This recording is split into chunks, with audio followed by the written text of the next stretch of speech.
Let's begin the meeting, and first thing we'll do is we'll take a roll. I'm here. Sims. Here.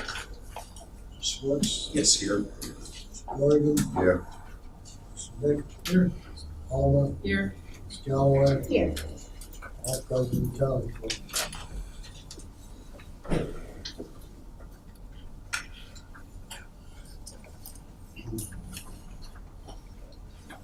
Let me first read a couple of announcements. Pursuant to the requirements of the Sunshine Act, the holding of an executive session must be announced at the public meeting immediately prior to said executive session or at the next public meeting thereafter. Executive meetings were held on March 1st, 2019, March 26th, 2019, and May 6th, 2019. Substantial confidential approval. Applications for 90-day extensions of investigations filed by the investigative division, confidential opinions, completed investigations for the purpose of issuing final adjudications, and administrative matters including personnel matters. Pursuant to the Public Official and Employee Ethics Act, Act 170 of 1978, as amended by Act 9 of 1989 of June 26, 1989, and as amended by Act 93 of 1998, the State Ethics Commission is specifically mandated to hold at least 2 public hearings each year, each of which shall last. One shall be held in Harrisburg, and at least one shall be held in a location other than Harrisburg, to specifically seek input from persons and organizations who represent any individual subject to the provisions of this act and from other interested parties. We have placed on the agenda for today's public meeting the notice that the Commission will meet today in part to receive the input or testimony of said individuals pursuant to the provisions of the law. As our previously published notice has indicated, the Commission will request copies of any statement that is presented. The individuals presenting statements before the Commission will be allocated 15 minutes in order to complete their statements. Statements shall be uninterrupted except that such statements may be interrupted or terminated by the presiding office, and if it is determined that the statement is inappropriately scandalous or otherwise proper. With that, we can begin. First thing we need is approval of the February 7, 2019 public meeting. Second by, I need a motion, second by Mr. Corrigan. All those in favor, say aye. Aye. The first matter is the gaming determination matter, and it's Xylo and Telepen. Andy, you have that. Thank you, Mr. Chairman. This matter is captioned as 19-2001, and it seeks determination from this commission under the Pennsylvania Racehorse Development and Gaming Act, which I shall refer to as the Gaming Act. First, if I may ask, is anyone here for this matter? Thank you. Excuse me, I thought they were coming. Wait a minute, let me check and see if they're across the hall. Maybe. They said they were coming. Okay, thank you.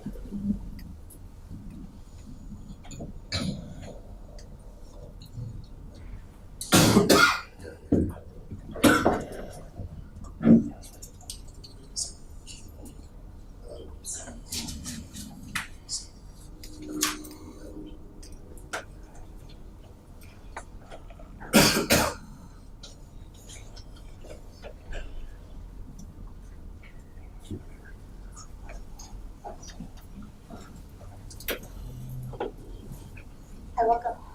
Since your matter is the first up, if you'd like to sit at one of the tables in case there's any questions from the commissioners, you're free to do so. Okay.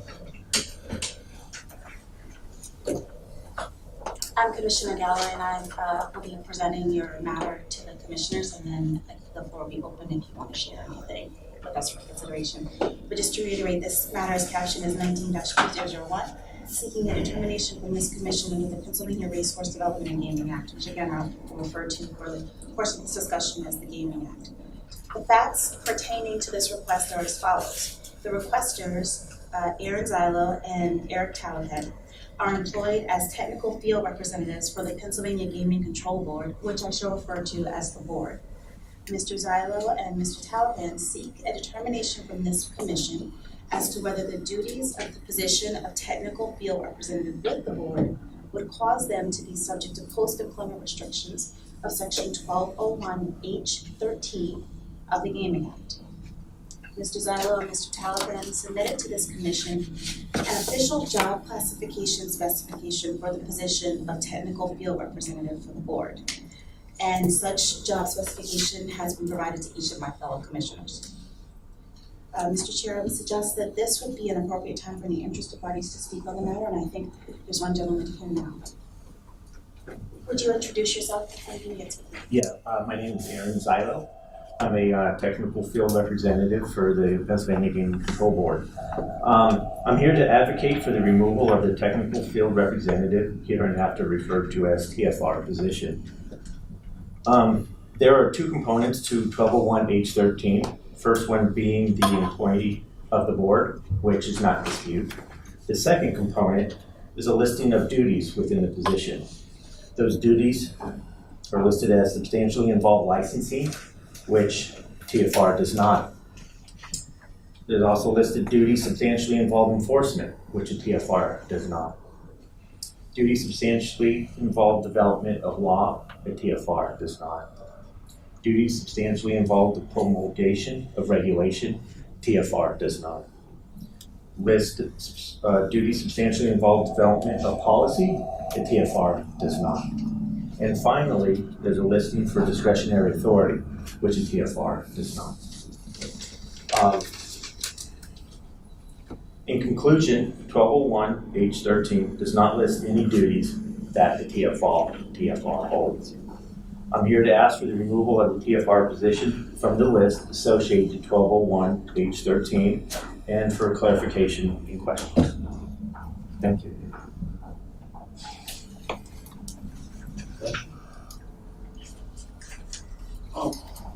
I'm looking at the job description here. It's talking about directing and performing investigations into alleged cheating incidents. Is that something that you have done? It is, yes. Can you describe for us how you would go about doing such an investigation and reporting on it? Depending on the situation, what gaming devices are included, we would review for the software configurations of the assets. And what we had gathered from attack, if there was any work done on it, pre or post the situation, we would compile it into a report and submit it to our supervisors. That would be the extent of our involvement. It's only what we observe, and there'd be no further actions from us. Would you be able to interview either employees that were working at the time or the potential customer or player to determine their side of the story? There would be no interviewing of the customer or employees except for the slot test, something technical or mechanical related to the assets. That would be the extent. We'd only interview like the slot tech manager or the slot tech himself who may have worked on the item. About with respect to you have responsibility for performing or directing investigations into player disputes and then reporting on the review of that dispute. There's no directing. It would only be reporting, and it would be just verifying. So if, let's say, the customer had a concern with the way a slot machine is operating, we would review the slot machine for software approvals and configuration, report back to our supervisor, and that would be the extent. But in that instance, you'd be interviewing the player. I would not, no. I would never have contact with the player themselves. The player, once he submits a complaint, would go through the CCR position. Then they would forward that on to me. I have no direct contact with the player himself. But what is the CCR position? Casino compliance representative. Just a couple of questions. The former instance, which Commissioner Schwartz was asking about, when you write your report, is your report inclusive of a recommendation or an analysis or conclusion as to whether or not inappropriate conduct has occurred? My report contains a conclusion, but no recommendations whatsoever. I strictly state what the machine has and if it's approved or not. And depending on what the situation is, I may go further to state a regulation if there is something there that should not be there, but that would be the extent. I don't recommend either way, whether it's right or wrong, or any penalties. I just verify what is at the game. We're talking about you individually and what your job, what you do, and yet objectively looking at the job description, it does say, as Commissioner Schwartz said, that such a position would direct investigations into player disputes. Perhaps there are other folks that have the same job classification that you do. No, I think the vernacular repertoire of the individual who wrote this might be misleading somewhat. You don't direct or anything. We were given a situation that someone else had submitted through another individual who had turned it to us, and we're there just to verify if in fact if there's anything there. Would the board take that kind of language out? Oh, I'm several steps away from that. Even after we submit our reports, they go through an edit, a review process. Things can change from there, and then it goes from a supervisor to a manager, director, then on to lawyers. You're telling me what you do, Yes, but I have to look at what your job description says. right. But what I do, Would the Casino Control Board amend the job description to make it seem like you have less direct control of an investigation? well, I'm telling you what we do, and the description may be that, but the actuality of the position differs slightly. We do only verification, and even at that, it's off of what the lab approves or disapproves. We just verify, yes, the lab had approved this software or this gaming equipment, and that if there was any abnormalities, we would list the regulation that it may contain. If at all, there may not be a regulation, depending on what the situation is, and we leave it at that. We are not involved in any of the committees, the hearings, determinations, penalty phase. We go no further. If anything, they may ask us for clarification on the issue so they can have an understanding technically wise, but that would be it. Mr. Zau, Commissioner Coleman here, and just following up on Commissioner Corrigan's questioning, I agree with him. What's in your job description indicates to me that at some point you might be able to perform these responsibilities, or your colleagues might be able to perform these responsibilities because it's included in the job description. And beyond that, have you taken any steps to have the job description amended to what you think would accurately reflect what you believe your job duties are? Two parts. First one being the job description has changed. I've been here for about 8 years, and the job description has changed over this number of years. I haven't been involved with the process or how that was determined or the opinions that go into it. But I will tell you, if a customer or if there's any cheating associated with any of the gaming equipment, that goes through a CCR. That's the process for which an outside entity comes into the Gaming Control Board. Doesn't hit a TFR at all. Even if you could say directive, but it's not. It's just verification of what's out there, and they want to know on a technical standpoint if it's in compliance with our regulations. And that's what we do. We verify that aspect. But the processes that we've had, until the CCR, they are the ones who direct it, and they go off of the guidance of their supervisors. And it's not even until the supervisor reviews the complaint whether or not we are even informed if we need to do anything with it.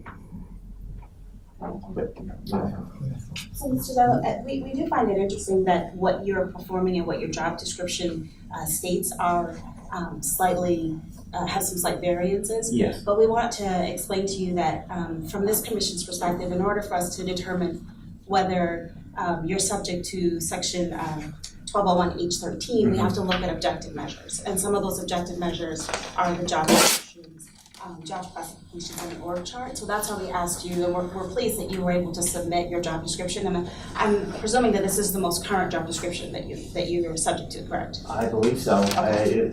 Yes, I think so. Okay, so that's why we're asking those questions, because while you and Mr.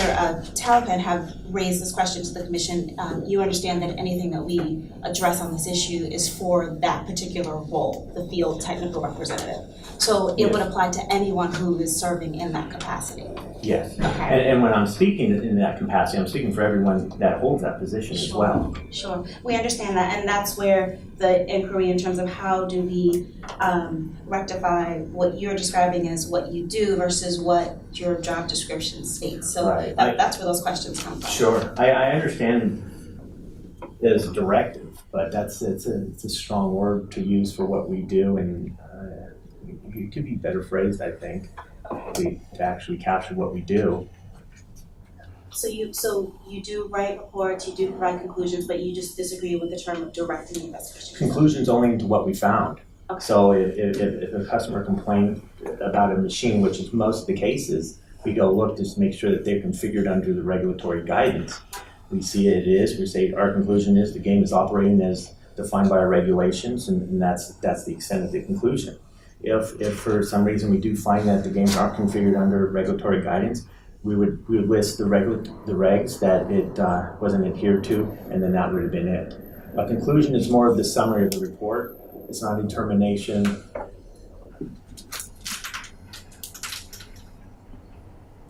And could you tell us a little bit about your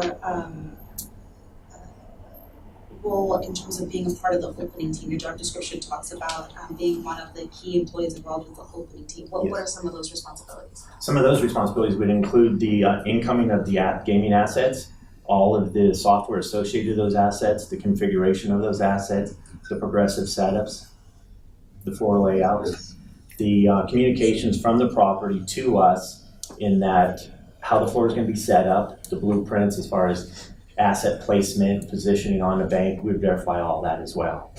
But again, that's just a verification. We do not dictate whether or not what the property submits, if it's approved or not. What the property submits to us, we merely verify that yes, indeed, this is it. And then we'll go from there, but we do no more.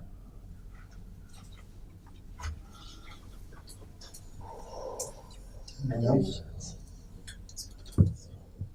Mr. Chair. Let me ask the question under examples of work. High confidence in making sound recommendations. What does that mean to you? I know what it would mean, but as it relates to my position, Well, that's in your job description. it is. We don't, like I said, we recommend nothing. We verify what needs to be looked at on the floor as it relates to regulatory aspects, and we submit in writing. We no recommendations we give. I do have one other question, Mr. Chairman. Sure. Given the fact that you've seen the position description and you're familiar with the law, has it occurred to yourself or anyone similarly situated to get the position, attempt to get the position description modified so that it is accurate, an accurate reflection of what you actually do prior to coming to the commission? Because we don't have the capacity to modify the Sure. position description. No. I go off of my management, depending on current management and their directives is what we do. But even before, this job description has changed over the years from when I first started. But I don't go off of this and do this what it says. I go off of what I'm asked to do and the practices that we have. But no, I've never went through here and say, hey, this is what we do, or this is how we do it, or this isn't, or this is what it is, it's missing. It's, I have not. But you do understand that we have to work within the confines of what. I understand, and that's why I came here before you today, for clarification purposes. I realize that some of the wording here isn't what I would say is accurate as what it could be for my position, and that's why I'm here before you, to let you know and for clarification purposes. Because you can make a decision based off honesty of what we do, and here it is. Maybe all the technicians, if they feel this way, ought to get together and have a meeting with the Human Resources people at the Casino Control Commission so that you could amend this. Okay. That's exactly what you do, what you're telling us. So we have to look at what the public job description is. Mhm.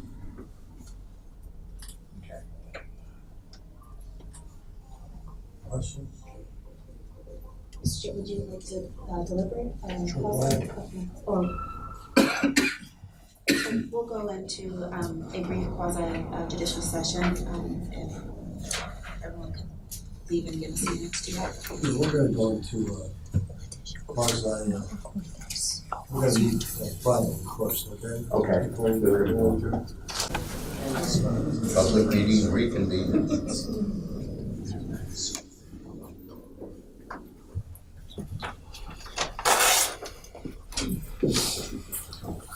Okay, let's begin where we left off. Did you want to say something else? No, except that I'd like to withdraw the determination at this time. Okay, thank you. You can understand, why you've taken the position that you have. And that is, we can only go by the job description.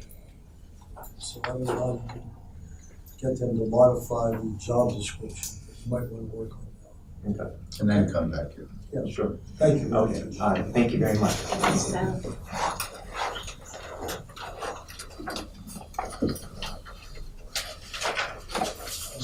The next matter is the O'Donnell opinion matter. Melanie DePaul. Thank you, Mr. Chairman. We have a request for an advisory opinion under the Pennsylvania lobbying disclosure law. The facts pertaining to this advisory request are as follows.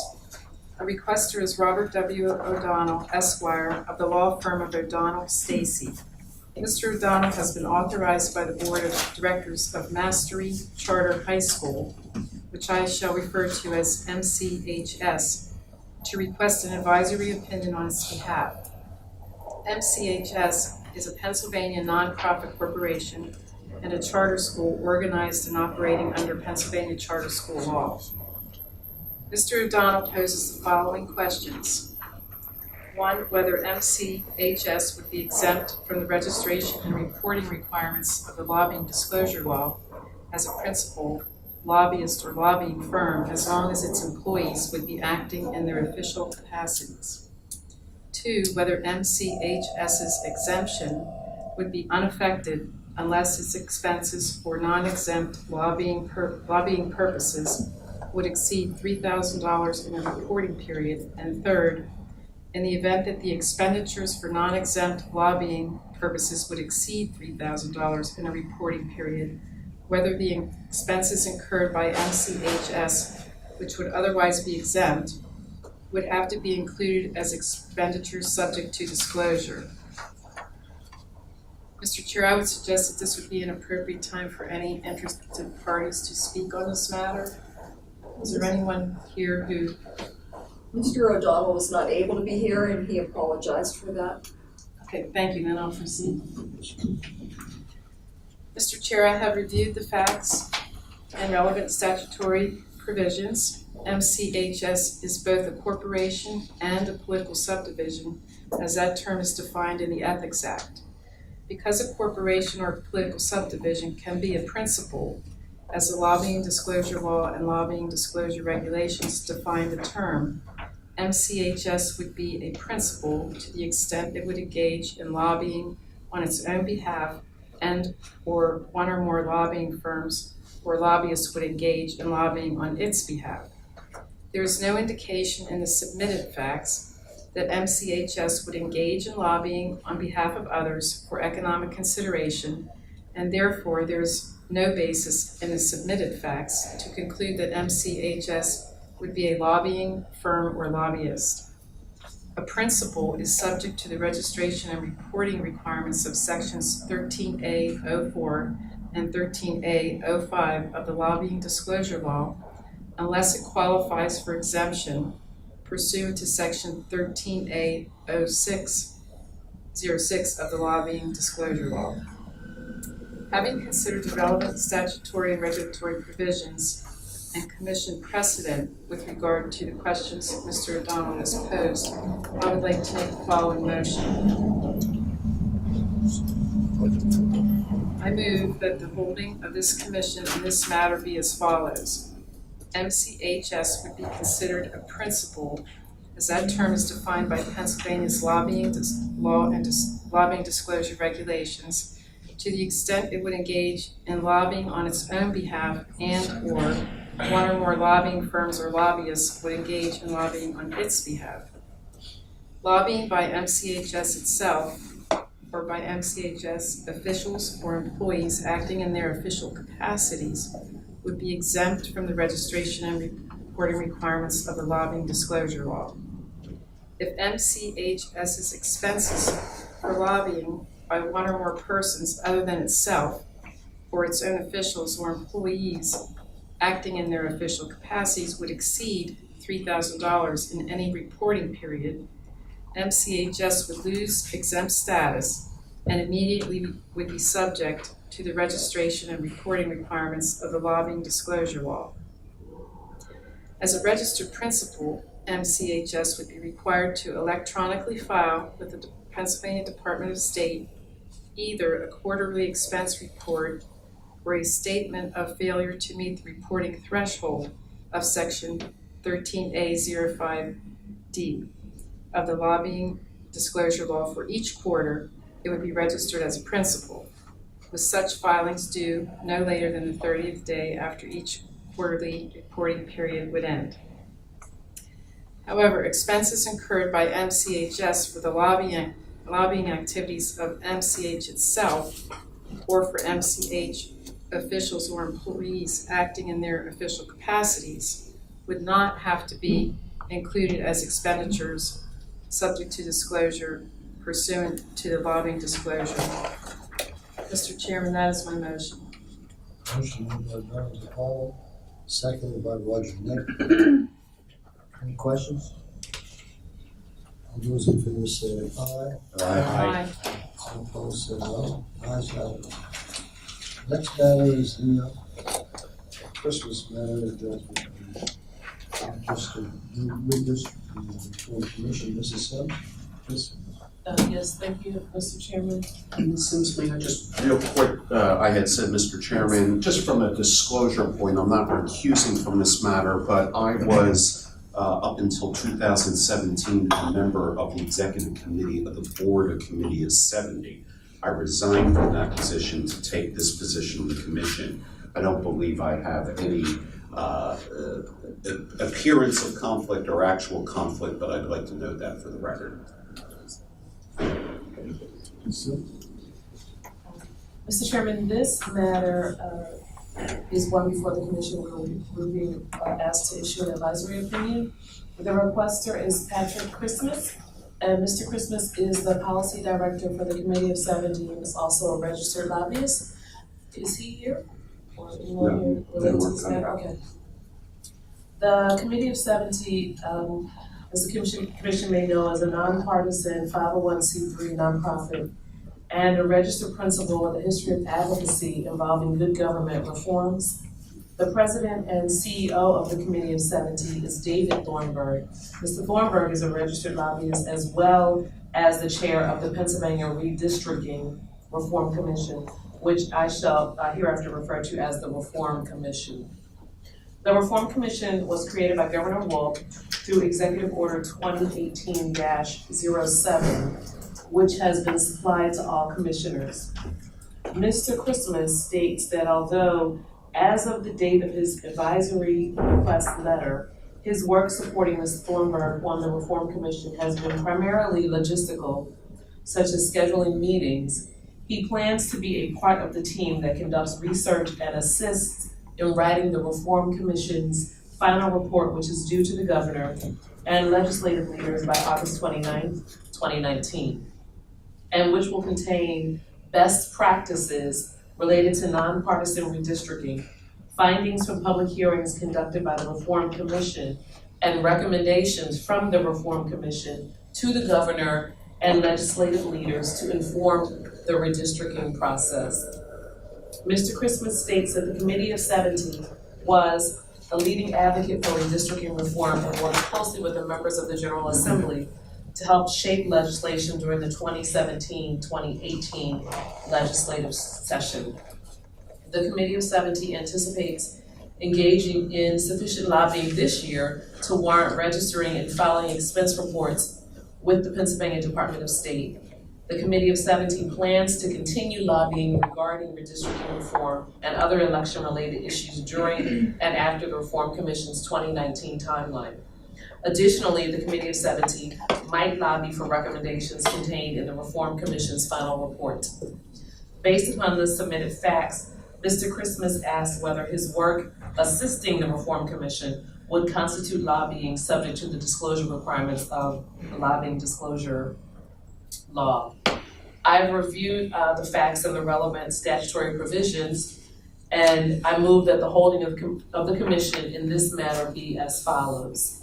Without having all of the material facts pertaining to Mr. Christmas's activities while assisting the Reform Commission, it's not possible for this commission to specify all of those which would constitute lobbying, as that term is defined in the lobbying disclosure law, or that would be lobbying related. However, it's clear that some, if not all of the work that Mr. Christmas would do as a registered lobbyist employed by the Committee of 70 to assist the Reform Commission would constitute lobbying or would be lobbying related and subject to the disclosure requirements of the lobbying disclosure law, because it would be part of or in support of an effort to influence legislative action or administrative action pertaining to redistricting, whether through direct communication to state officials or employees serving on the Reform Commission or elsewhere, or through indirect communication encouraging others, including the general public, to take action. In particular, Mr. Christmas's research and his assistance in writing the Reform Commission's final report would have the foreseeable effect of influencing legislative action or administrative action pertaining to redistricting. The disclosure requirements of the lobbying disclosure law would be applicable to those of Mr. Christmas's activities that would constitute lobbying or that would be lobbying related. That is my motion, Mr. Chair. Thank you. Second. Mr. Corrigan. Any questions? All those in favor signify by saying aye. Aye. Nay. Ayes have it. Next matter is the Simpson matter, and on that particular matter, Ms. Galloway has been recused. Yes, Mr. Chair. May I? Sure. Okay, I'll stay, thank you. Did you want to state why? Oh, sure. Just curious. Sure. I'm recusing myself from this matter because of my involvement with the Bar Association, as well as my role outside of this context where I serve as a federal employee. And Mr. Chair, Mr. Schwartz? I believe I have this. Is anyone here for Mr. Simpson? You may come up. I've been told one of you is Fred Cable. Is that correct? Mr. Cable, good morning. Good morning. And Morning, what is your Hi, name? Ashley Murphy. I'm legislative counsel for the PBA. And I take it that the two of you have been authorized by Mr. Simpson to appear in his stead. We have been, yes, and we would rely upon Mr. Simpson's letter, but we're happy to answer any questions that the commission may have. So let me state what I understand the facts to be, and certainly we welcome any additional input from you. The requester here is Barry M. Simpson Esquire, who is the Executive Director of the Pennsylvania Bar Association, which I shall refer to as PBA. PBA is a 501c6 nonprofit corporation and a principal registered pursuant to the lobbying disclosure law. As a result of the dissolution of the Pennsylvania Bar Institute, the PBI, which was a separate 501c3 nonprofit, PBA will soon be providing statewide continuing legal education courses and programs, which I shall refer to as CLE courses or programs in diverse areas of law and other topics. PBA plans to invite persons who are public officials and public employees, as those terms are defined in the Ethics Act, to participate in the CLE programs as faculty members to provide legal education. Mr. Simpson stated that PBA's CLE faculty members would be eligible to receive from or through PBA free of charge CLE credits for their sessions and sometimes additional CLE credits for sessions they attend but at which they are not presenting. Number 2, hotel lodging for 1 or 2 days before or during the CLE event. 3, reimbursement of travel costs, including but not limited to mileage and train tickets. And 4, meals on the day of the CLE session at which they are presenting, and sometimes on the night prior to the program. Based on those facts, Mr. Simpson poses the following 6 specific questions. 1, whether PBA would transgress Section 1103B of the Ethics Act by offering free CLE credits to public officials and public employees who either are or are not faculty members of such classes. 2, whether offering CLE programs taught by public officials and public employees would constitute lobbying, as that term is defined in the Lobbying Disclosure Law. 3, whether pursuant to the Lobbying Disclosure Law, PBA's provision of free tuition for public officials or public employees to attend CLE programs would be reportable as gifts on PBA's quarterly expense reports. 4, whether pursuant to the Lobbying Disclosure Law, PBA's provision of free or discounted transportation or lodging to public officials or public employees would be reportable as gifts on PBA's quarterly expense reports. 5, whether pursuant to the Lobbying Disclosure Law, PBA's provision of any CLE-related meals free of charge to public officials or public employees would be reportable as hospitality on PBA's quarterly expense reports. And 6, whether pursuant to the Lobbying Disclosure Law, any other costs associated with the CLE, including PBA staff time and expenses incurred in planning the CLE, would need to be reported as either direct communication or indirect communication. Did I have those questions and facts right, Ms. Murphy and Mr. Cable? Yes. Any additional comments that you'd like to make before we consider this? So, Mr. Chair, I would suggest the following motion, unless anyone would like to discuss this as a quasi-judicial matter. Seeing none. I would move that the commission in the matter be as follows. PBA would not transgress Section 1103B of the Ethics Act by offering free CLE credits to public officials and public employees who either are or are not faculty members of such classes, so long as there would be no understanding that the vote, official action, or judgment of the public official or public employee would be influenced thereby.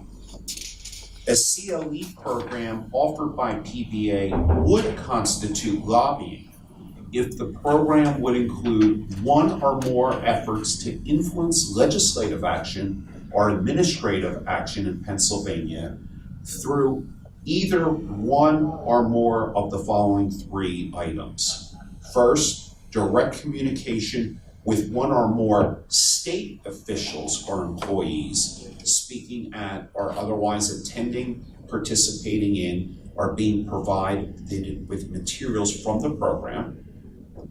2, indirect communication, such as where others attending, participating in, or being provided with materials from the program would be encouraged to take action, the purpose or foreseeable effect of which would be to directly influence legislative or administrative action.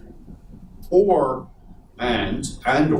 number 3, the provision of any gifts, hospitality, transportation, or lodging to one or more state officials or employees. As a registered principal, PBA's provision of free or discounted tuition to one or more state officials or employees to attend the CLE program would constitute lobbying and would be reportable under the lobbying disclosure law. The amount of the free or discounted tuition attributable to the attendance at the CLE program itself would be considered a gift. And any meals, beverages, recreation, or entertainment would constitute hospitality. PBA's provision of free or discounted transportation or lodging to state officials or employees would not be reportable as gifts on PBA's quarterly expense reports, but rather would be reportable as transportation and lobbying. PBA would be required to report all lobbying expenses associated with the CLE program on the appropriate quarterly expense reports. If the CLE program would not include lobbying other than the provision of gifts, hospitality, transportation, or lodging to state officials or employees, then PBA would require to report the total cost of such as its lobbying costs for the CLE program. If the CLE program would include lobbying in the form of direct or indirect communication, then the full cost of the CLE program would be reportable.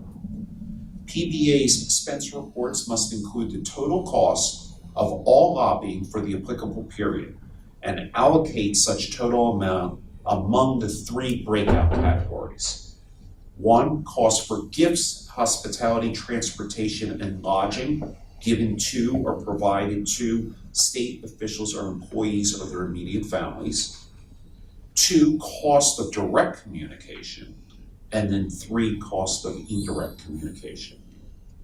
Free or discounted tuition and any other gifts or free or discounted hospitality, transportation, or lodging provided to state officials or employees with respect to a CLE program would be allocated to the category for reporting costs for either gifts, hospitality, transportation, and lodging that was given to or provided to state officials or employees or their immediate families. Other costs of the CLE program, including but not limited to PBA's staff time and expenses incurred in planning the CLE program, would be reported as either direct or indirect communication. The primary goal of the lobbying disclosure law is to ensure that all lobbying expenses are reported, and determination of whether a particular expense falls within direct or indirect communication is secondary. Mr. Chair, that is my motion.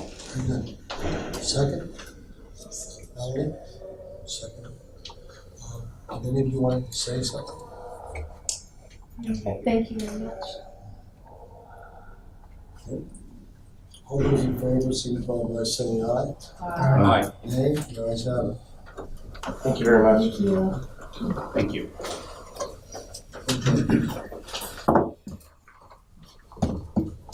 Next matter is the voting matter on civil penalty orders consents. Mr. Gordon. There is one civil penalty case with a proposed consent agreement that is now before this commission for decision. This case involves respondent Barry Booker, a constable or deputy constable, who failed to timely file an SFI for calendar year 2017. The parties have submitted a consent agreement proposing that the commission find that the respondent failed to timely file a statement of financial interest for calendar year 2017 and impose a maximum civil penalty in the amount of $250. The respondent has agreed to file a complete and accurate statement of financial interest for calendar year 2017. Based upon my review of the facts, I am of the opinion that the consent agreement is consistent with commission precedent and is a proper disposition of this case. It is my opinion that the commission should impose the civil penalty agreed to by the parties per the consent agreement and order the respondent to make payment of the civil penalty to the extent he has not already done so, It is further my opinion that the Commission should order the respondent to file a complete and accurate statement of financial interests for calendar year 2017 to the extent he has not already done so. There is nothing in the record that would constitute a defense or an excuse for non-compliance. And I would like to make the following motion, Mr. Chairman. I move that the Commission approve the consent agreement submitted by the respondent and the investigative division, imposing a civil penalty in the amount of $250 against respondent Barry Booker for failing to timely file a statement of financial interest for calendar year 2017. I move that to the extent he has not already done so, the respondent shall be ordered to pay the recommended civil penalty agreed to by the parties per the consent agreement within 30 days of the issuance of this Commission's order. Further, to the extent he has not already done so, the respondent shall be ordered to file a complete and accurate statement of financial interest for calendar year 2017 within 30 days of the issuance of this Commission's order. Motion by Mr. Corrigan, seconded by Monique. Any questions? What is it think? Somebody by saying aye. The next one is civil penalty defaults not contested. Mr. Nick. Thank you, Mr. Chairman. One civil penalty default case and one civil penalty uncontested case are now before this Commission for decision. The first case involves respondent Teresa Randleman, who failed to file a statement of financial interest for calendar year 2016 by the filing deadline of May 1, 2017.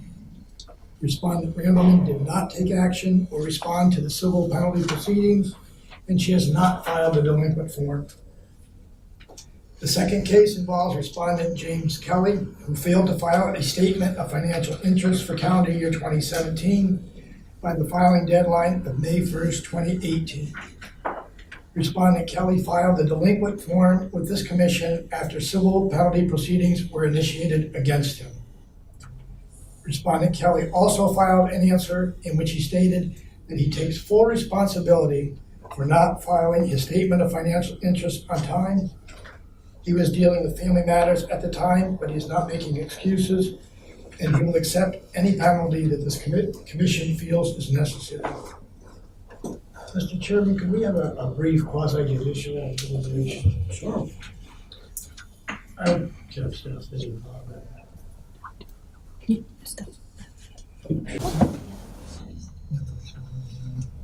Let's go.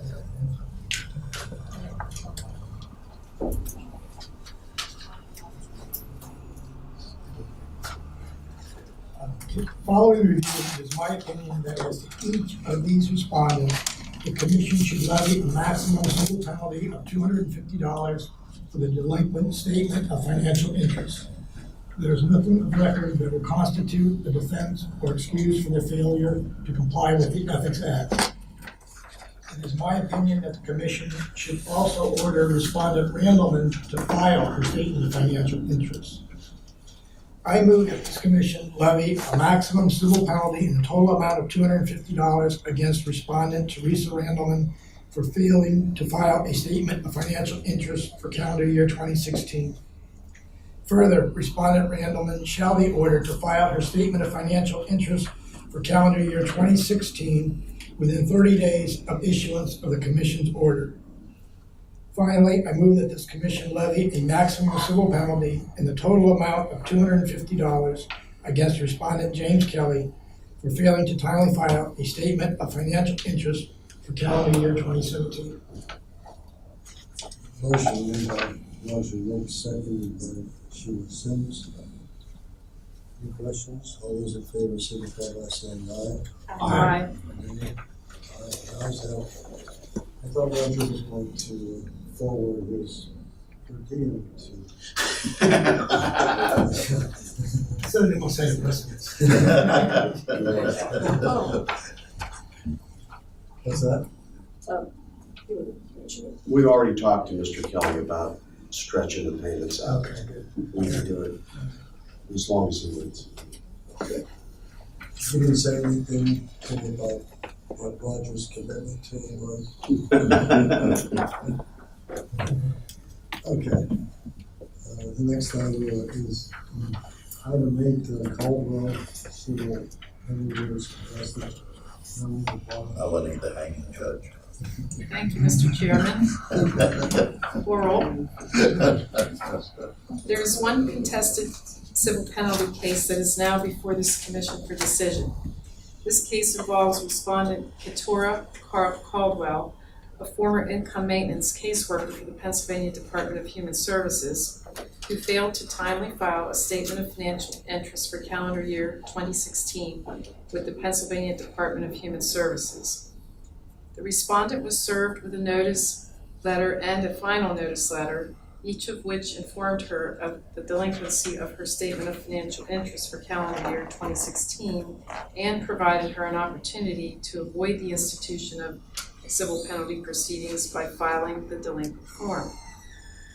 The respondent did not file the delinquent form, although she was given more than the usual grace period following notice in which to do so.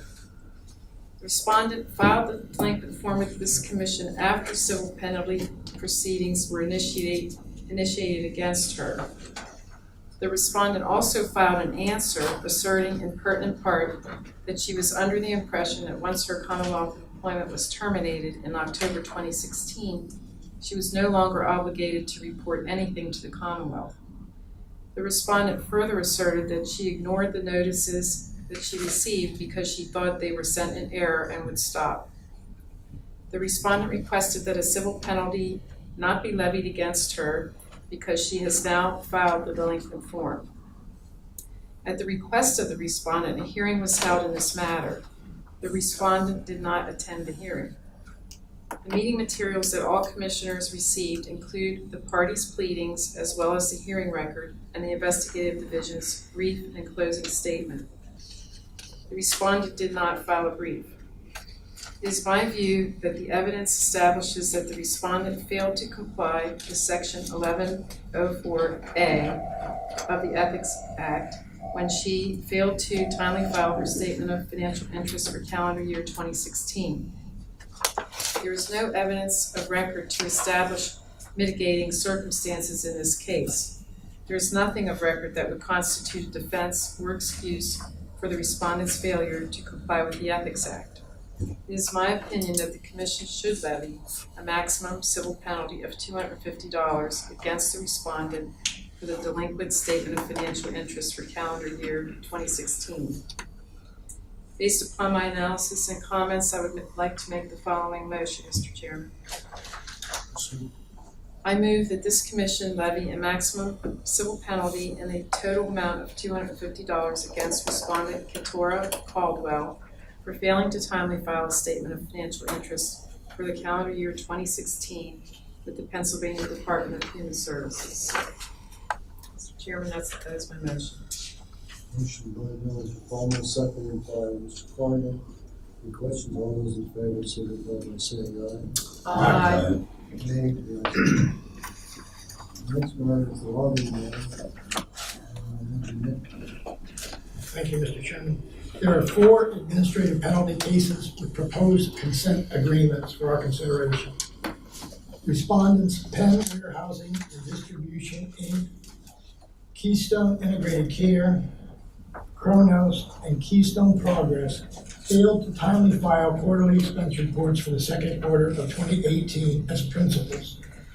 The parties are in agreement that each respondent's transgression of the lobbying disclosure law was negligent. Respondents have now submitted their delinquent expense reports to the Department of State. Based upon my review of the facts, I am of the opinion that each consent agreement sets forth a proper disposition for the respective cases, and I move that this commission approve the consent agreements submitted by the investigative division and the following respondents and impose the following administrative penalties. As to Penn Warehousing and Distribution, Inc.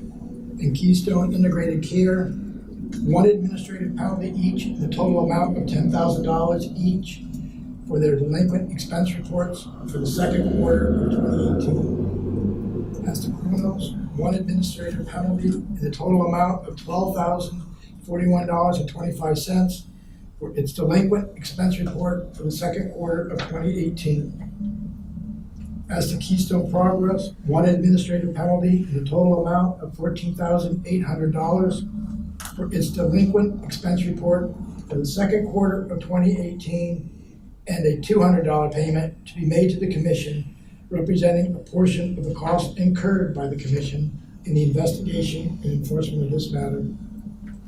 Finally, I move that these respondents who have not yet paid their administrative penalty or the aforesaid additional payment to the commission be directed to do so within 30 days of the mailing date of the commission's order. Motion made by Roger Neck, seconded by Mr. Schwartz. Any questions? All those in favor signify by saying aye. Aye. Nay, the ayes have it.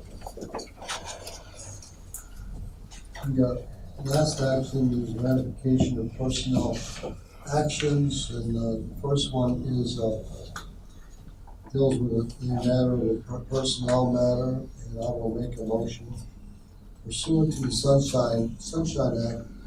Official action as to personnel related matters shall be taken in an open meeting. Accordingly, I move that this commission approve and ratify the official action of the commission taken on or about March 26, 2019, involving separation from the employment of a commission employee. That is my motion.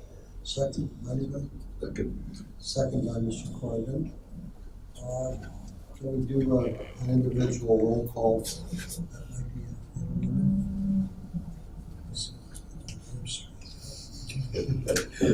one of this. Second, Bella De Palma. Aye. I vote aye. Mark Corrigan is an aye. Monique Galloway. Nay. No. Roger Nick. Aye. Michael Schwartz. Aye. Shelley Sims. Aye.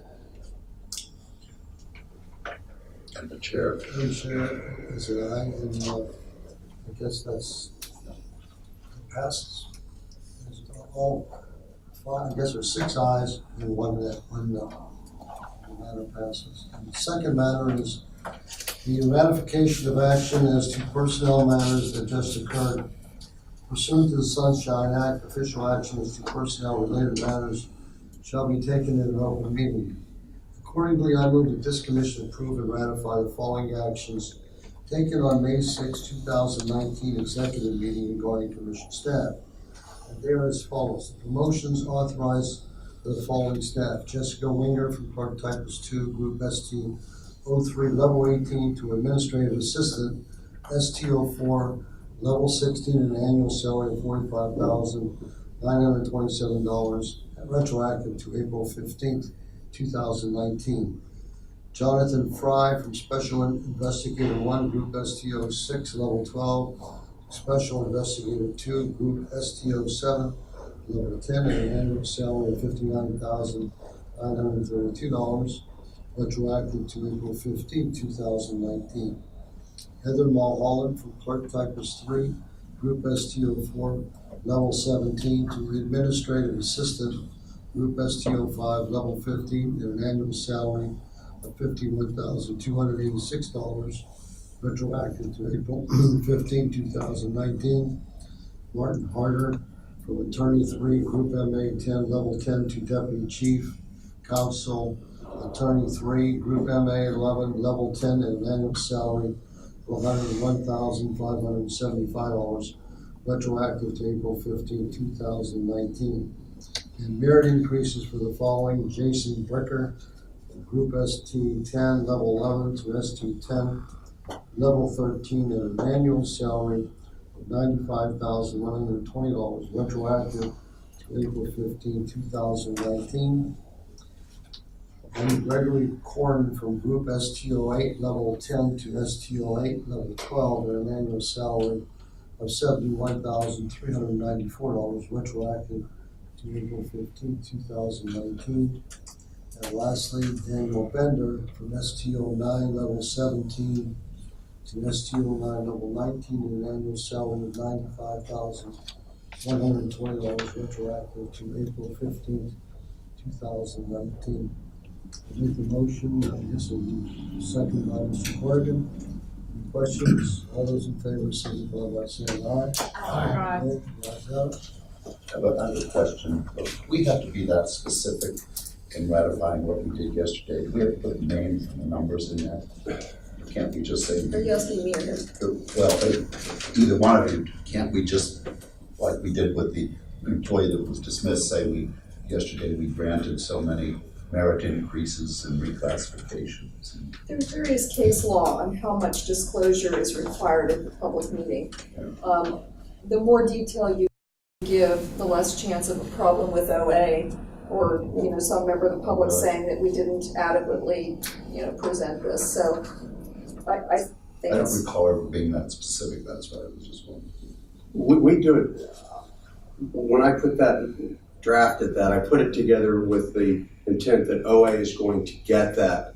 And then that's what they use, what Letitia will send with, along with the parts called personnel action requests that we send along with that, so that they know, Office of Administration knows that the commission approved it for Dan Bender, Greg Curran, Okay. Jason, Heather. Okay. That's They won't take the notes from the executive session. No, we don't give them those. Oh, okay. Just lastly, I wanted to just discuss the out-of-town meeting, okay? Rob has mentioned the possibility of having one in the Lancaster area, which isn't too far from you guys. It's not a little further from the village, but that's not a problem. And I mentioned, Melanie and I talked about it briefly last night. Melanie, you want to tell them a little bit about the Lebanon area? Yes, I don't know whether Rob could speak to this. I don't know that we've been to Lancaster for a public meeting before. Years ago. Years ago. Okay, so it's been quite a while since the commission has visited Lancaster area for a public meeting. I think that there would be plenty of places to hold the meeting in Lancaster. I think, again, I think it's somewhat of a good location geographically for the commissioners to travel. Certainly not this close for you, but I'd be supportive of trying to set up a meeting for There's some new hotels in Lancaster. Really is really a booming. I mean, what they're doing down there is amazing. It's a growing area. There's a new Marriott there that's very nice that we could get into. There's some great restaurants there. And even if you didn't want to go to Lancaster, up the road 5 miles away in Lidditz is really a nice, quaint little town. So we're going to fool around with both Lidditz and Lancaster, but just try to stay in that geographic area. And what Heather will do is send around, try to get some potential dates, maybe mid to late part of September. That'll probably be the next time we meet. Although I'm anticipating perhaps a teleconference maybe before the end of the fiscal year on some items that may come in, some consents and maybe something that Robin might have. Does anyone else have some other site that? Yeah, that to me, we could go anywhere really. I mean, Gary. Yeah. Here. See, we got concerned even with the Pittsburgh trip that how much time it would take for the Philly people who still have jobs and bouncing around, and what the logistics of getting you from Pittsburgh or from Philly to Pittsburgh and then back, how much time that takes away from other things that you may have going. So that's why when I discussed it with the chair, I'd suggested Lancaster. I thought it might be a little better. Okay with you guys? Sure. Okay with you? We'll go anywhere. I appreciate that is important because it's much easier to hop in the car than to get on the plane, but we'll go anywhere. I'm not opposed to Pittsburgh either. Yes. Because I know Pittsburgh wants us to go out there because they have the new executive director of their ethics board, and they really would look forward to that. So maybe we could go there, figure in the spring that we could do a trip. No objection to Pittsburgh. Okay. Lancaster's fine too. Okay. Yeah, this way we can begin getting the rooms at a pretty good price by Yes. calling very early. Okay.